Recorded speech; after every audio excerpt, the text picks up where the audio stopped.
साफ तौर पर क्या कहा गया है और बहुमत में कितने जजों का फैसला है और जस्टिस रविंद्र भट्ट ने अपने फैसले में क्या कहा है? देखिए, पहली बात तो बहुमत ये कह रहा है कि जो 10% रिजर्वेशन है, जो गरीब सवर्णों को 10% रिजर्वेशन दिया गया है, ये कहीं से भी कॉन्स्टिट्यूशन का बेसिक स्ट्रक्चर का वायलेशन नहीं है, किसी कॉन्स्टिट्यूशन के किसी प्रोविजन का वायलेशन नहीं है और ये बिल्कुल ठीक है, ये दिया जा सकता है। सुप्रीम कोर्ट ने ये भी कहा कि केवल कास्ट के आधार पर रिजर्वेशन नहीं दिया जा सकता, बल्कि आर्थिक आधार पर दिया जा सकता है। केवल जाति के आधार पर नहीं दिया जा सकता, बल्कि आर्थिक स्थिति के आधार पर दिया जा सकता है। यानी कि सामाजिक पिछड़ेपन के आधार पर ही नहीं, बल्कि आर्थिक रूप से पिछड़ेपन के आधार पर दिया जा सकता है। दूसरा, सुप्रीम कोर्ट की जस्टिस बेला त्रिवेदी का ऑब्जर्वेशन था कि इसको हमें रिव्यू करने की जरूरत है और मेरा भी ये मानना है इसको रिव्यू करने की जरूरत है, क्योंकि मैं खुद जानता हूँ बहुत सारे ऐसे लोग जो रिजर्वेशन के सहारे थानेदार बने, तहसीलदार बने, कलेक्टर बने, एसडीएम बने, सांसद बने, विधायक बने, मंत्री बने। अब उनके बच्चे भी रिजर्वेशन के सहारे डॉक्टर इंजीनियर बन रहे हैं। कि पूरे आरक्षण पर जो है उन्होंने रिव्यू की एक बात कही है अपने फैसले में। हाँ, तो जस्टिस बेला त्रिवेदी ने कहा है कि इस पूरे रिजर्वेशन सिस्टम को रिव्यू करने की जरूरत है। वास्तव में आज की डेट में 21st सेंचुरी में कास्ट वास्ट कोई फैक्टर नहीं रहा है, आर्थिक ही आधार ऐसा है जो वास्तव में सबको इसका बेनिफिट दे पाएगा, क्योंकि SC ST कैटेगरी में, OBC कैटेगरी में ऐसे बहुत सारे हैं जिनको आज तक एक भी बार रिजर्वेशन नहीं मिला।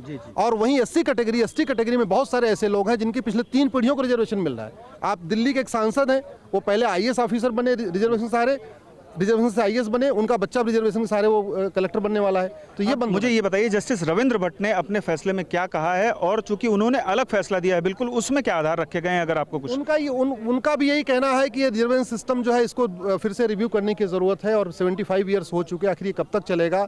केवल कास्ट का उसमें फैक्टर दिया हुआ था, इकोनॉमिक नहीं दिया हुआ था, और ये कास्ट फैक्टर भी केवल 10 साल के लिए दिया था, तो ये कब तक चलेगा? इसको रिव्यू की जरूरत है। हमसे बात करने के लिए बहुत बहुत शुक्रिया। तो आपने सुना अश्वनी उपाध्याय जी को, जिन्होंने साफ तौर पर बताया कि जो सुप्रीम कोर्ट का बहुमत का फैसला है वो सरकार की ओर से दिए गए EWS कोटा के पक्ष में है, जबकि जस्टिस रविंद्र भट्ट का जो फैसला है वो EWS कोटा के विपक्ष में है। ऐसी स्थिति में बहुमत का जो फैसला है सुप्रीम कोर्ट में वो सरकार के ओर से किए गए संशोधन के पक्ष में जाता है। जी बिल्कुल पीयूष, लेकिन इस तरीके की दलीलें भी दी गई थी कि बिना जरूरी आंकड़ों के आरक्षण का ये पूरा कानून बना, इसको लेकर किस तरीके की जिरा चली, क्योंकि लंबी बहस इसको लेकर भी कोर्ट के भीतर चली होगी।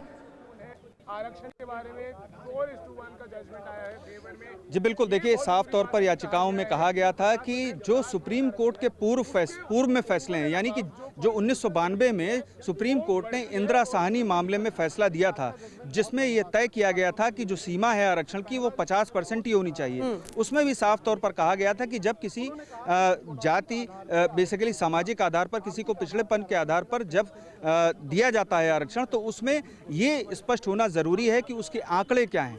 लेकिन सरकार की ओर से यहाँ पर साफ तौर पर आंकड़ों का उल्लेख किया गया था कि देश में कितने लोग आर्थिक आधार पर पिछड़े हैं और वो सामान्य वर्ग के हैं। तो ऐसी स्थिति में सुप्रीम कोर्ट में सरकार ने ये स्थिति स्पष्ट कर दी। ठीक है, तो ये बहुत बड़ा फैसला 4 में से जो 5 जज है उनकी तरफ से आरक्षण को सही